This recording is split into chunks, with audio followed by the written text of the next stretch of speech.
Hello, my name is Misty Wagner and I'm your personal acting business coach. Please visit my website, actingbusinesscoach.com, and subscribe to my YouTube channel.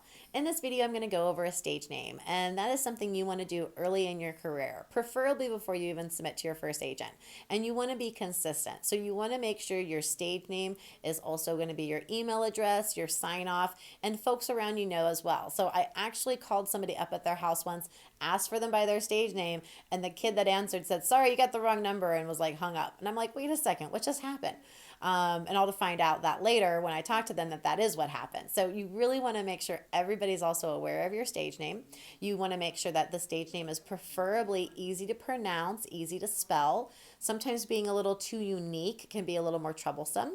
And I do recommend you get some second or third opinions on your name change if you do go that route. And if you do tend to go with like a middle name for your last name for your stage name, so like if you were a Mary Elizabeth and now you are making that your new last name, you need to respond to it. So your last name is now Miss Elizabeth. So on set, Miss Elizabeth, anybody see Miss Elizabeth? We need her in makeup. So make sure you pay attention to that aspect as well. And that's probably one of the biggest things is just the consistency aspect. So try not to go ahead and forget your name when you're signing in and when you're signing off and all that other stuff. And try not to make it too challenging for the client and for the agent to pronounce and spell and email you and book you and all that other stuff with. And if you're a Dave or a David, pick one.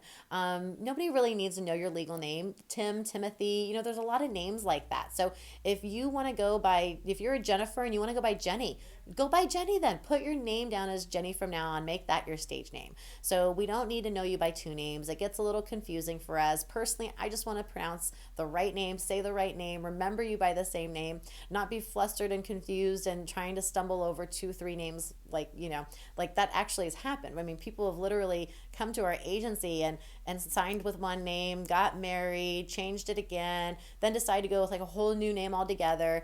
So you just, early on in your career, the best advice I can give you is to figure out what name you're going to have, stick with it as long as you can, maybe even take time to look it up with Screen Actors Guild. If your goal is to become SAG, look and make sure that name's not also taken with Screen Actors Guild, and then you're set. So just, figure it out.